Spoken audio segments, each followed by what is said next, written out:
In the Heart of the Word. Reflections by Father Joseph Mary, SCTJM, on the daily readings from the Holy Mass.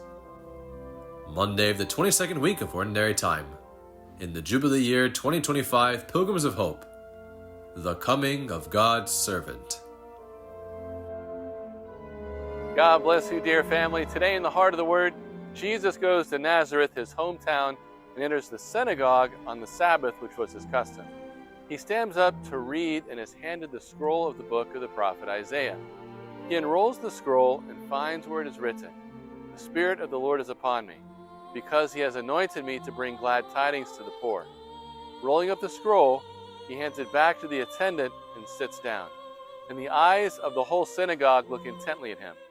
He says to them, "Today, this scripture passage is fulfilled in your hearing." In this moment, Jesus reads the weekly Haftarah portion of the prophets.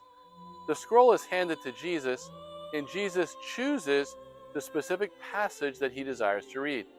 Jesus reads from Isaiah chapter 61, which prophesies of the coming of the Messianic servant of the Lord, who will preach the gospel to the poor of the land and bring liberty and healing and peace to God's people.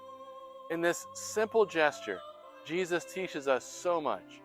First, he reveals his messianic identity and mission to proclaim the gospel. Second, he inaugurates his messianic mission in the home and school of the Word, reading on a Sabbath in the synagogue of his native home, showing that the scriptures point to him and that his whole life and ministry fulfill the scriptures. Third, Jesus is not only teaching us for our benefit, he reveals his heart.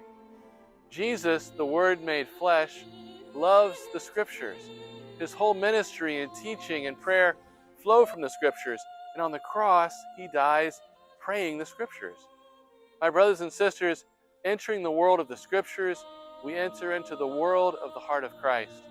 By his action today, Jesus is inviting us to be immersed in the Scriptures so that we may be more deeply immersed in him.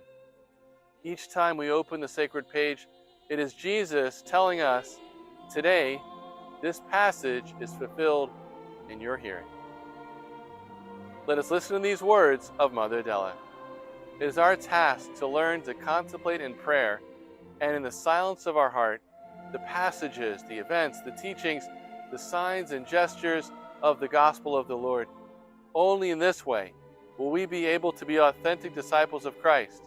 Only in this way will we be able to know deeply the mystery of redemption. All for the heart of Jesus, through the heart of Mary.